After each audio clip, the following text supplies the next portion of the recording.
everybody, and welcome back to our second last Decan video.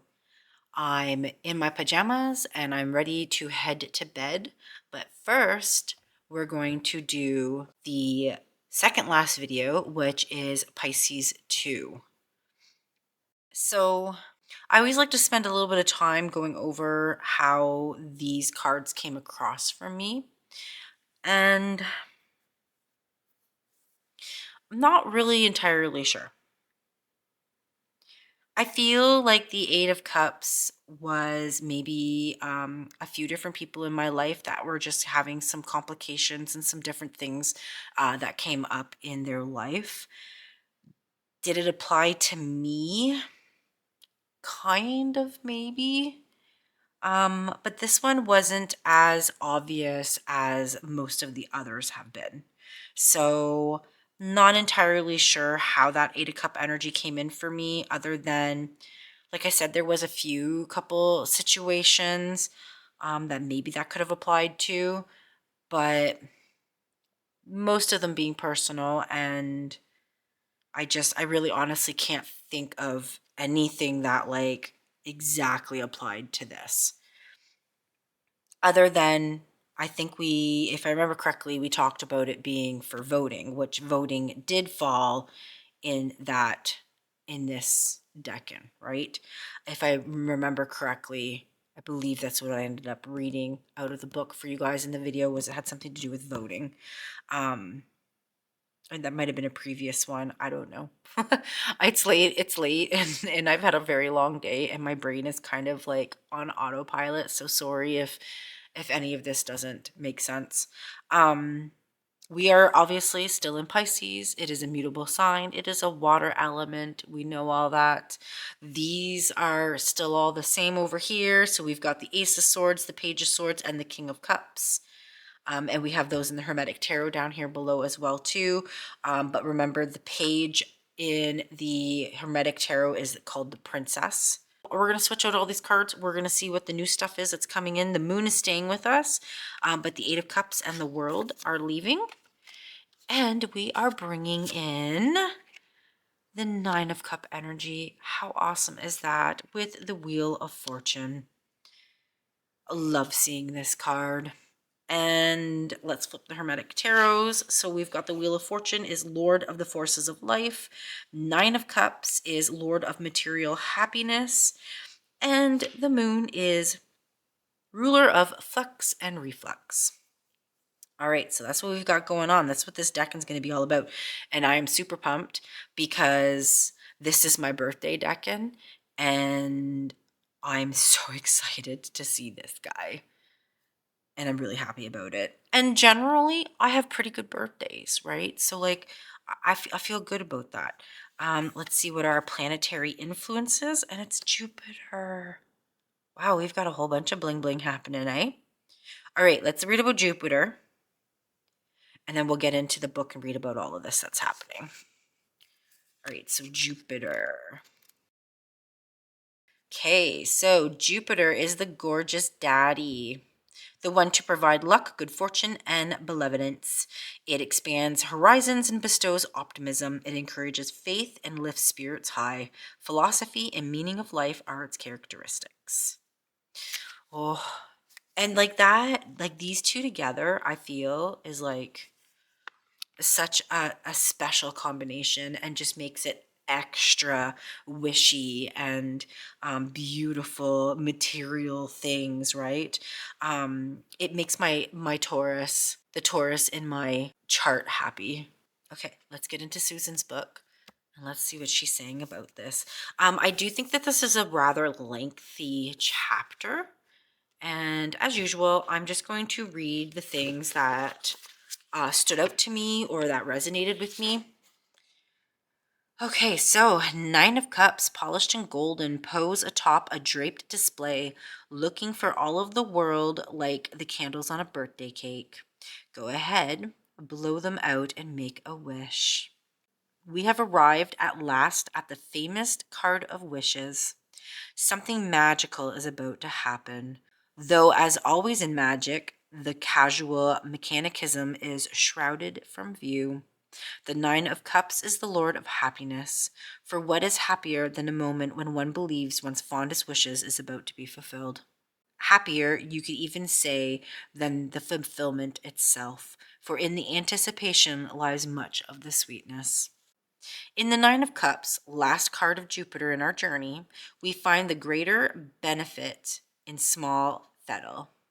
Besides ruling this decan, he is the traditional ruler of Pisces. The central decan of each sign, 3, 6, and 9, is a place of balance. As we explore in your moment in the sun, 6 of Wands, this is particularly true of the 6 and 9 decans because they occupy the middle pillar of the tree of life.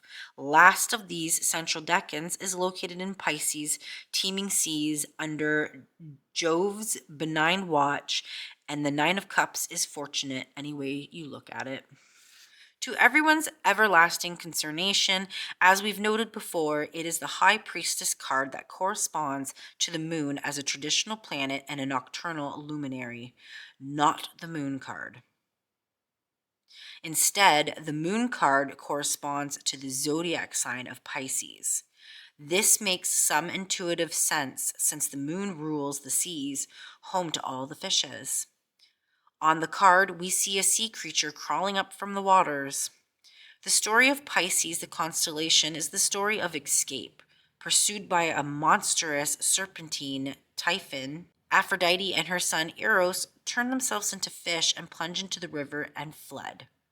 Another origin myth suggests that Aphrodite emerges from an egg hatched by a fish.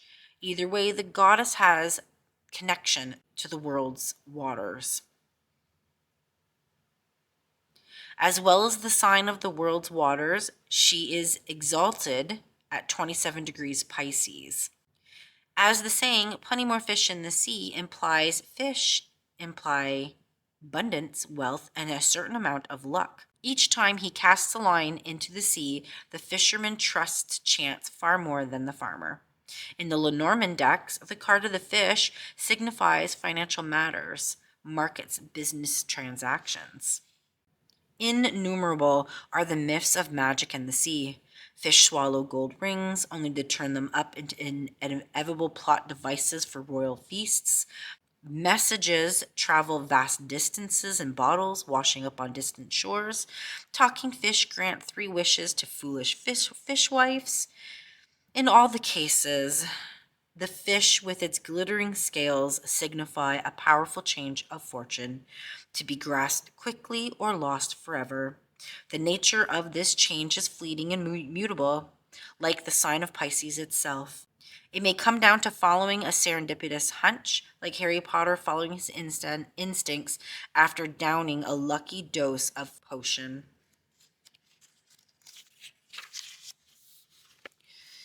And then her everyday. So I like to look at this because this tells us how it showed up in her everyday life. In recent years, as I've become more magically operant, as they say, I have sometimes found myself doing work of one kind or another on the Nine of Cups days, like sigil work or planetary magic. The Nine of Cups strikes me as a great illustration of core principles of magic. You make a wish, and then you don't sweat the mechanics of exactly how that's going to happen. But it is more usual for the Nine of Cups to show up for me in a more mundane way, as a box of assorted chocolates. Sometimes there are gifts, sometimes there's great food or books that I enjoy, or simply taking the time for a leisure walk in the woods. What my Nine of Cup days have in common is a certain exceptionalism, a moment of relief and true indulgence. When you draw the Nine of Cups, be of good cheer, for something wonderful is about to happen. Indeed, something wonderful already has. Will you win the lottery? Will you sample something utterly delicious? Will you find yourself with an unexpected hour of perfect freedom? Anything and everything is possible. Remember, though, that this card of wishes, not expectations, surprises of the essence. Expecting a boon, like the fisherman's wife, is a recipe for disappointment. We learn in the Three of Cups to embrace abundance and appreciate what we have. Now that we have arrived at thrice the 3, we embrace happiness by appreciating the unexpected. So wish with all of your heart so that you may delight in even the smallest of fortunes. And then she closes it with her poem. And like, look at, we only have one more Decan video after this, guys, and we're done. How amazing is that? All right, so, well, for me, this makes sense because, like I said, this is my birthday Decan. So, like, I'll get some gifts. I'll get some gifts of material things. I'll get some gifts of like spending time with my loved ones and my family. I'll get gifts of possible money, right? So there's different things that can come about with this, especially for me because of the way that it's falling, right? And what happens in my life during this time. The Wheel of Fortune. So remember how that works, right? You're either in the bottom of the wheel, going up at the top, or coming down, right? So obviously paired with this, I feel that you're on your way up or at the top, right?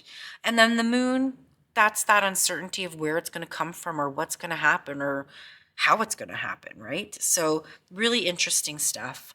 All right, let's get in here and we'll read about these two cards. I won't read about the moon because we did in the last video. So if you want to know about that, you can go back and watch that. But if you're following along, you would have seen it probably already. Let's start with the Nine of Cups. Lord of material happiness. At the bottom of the card, a hand emerges from the clouds and grasps the stems of the lotuses. One flower overhangs each cup from which water pours. All the cups are full and running over. Above and below are the symbols of Jupiter and Pisces. And that's it.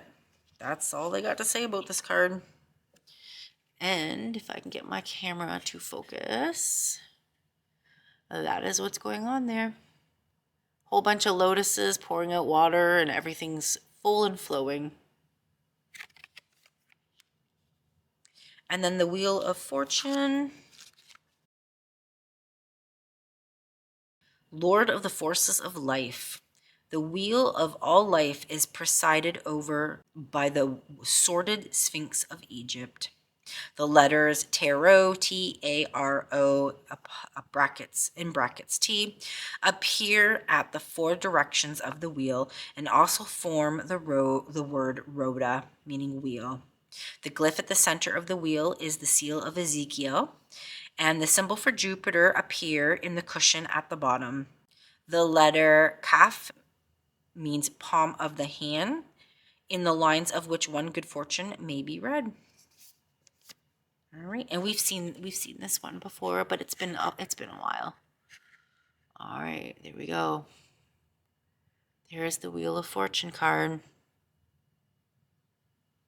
And this is like the cushion, right, that they're talking about, this little diamond at the bottom here. But yeah, very cool. Okay, and we read about the moon in the last video, like I said, and none of these have changed. So we're still, these are our other influences, personalities, attitudes that we will encounter. We've got Ace of Swords, Page of Swords, and the King of Cups is still hanging out over here. They've been in place for a while. But yeah, so this is what's coming through this Decan. This is what's happening. So I hope everybody has an amazing Decan and all of their wishes come true. And I want to thank everybody for watching. Sorry for the glare on the cards from the overhead lights. It's very stormy, doomy, gloomy here still. And I'll see you guys on the next one, which will be our last Decan video. How crazy is that? It's already been a year. All right. Well, I'll see you guys then. Have a wonderful Decan, and thanks for watching.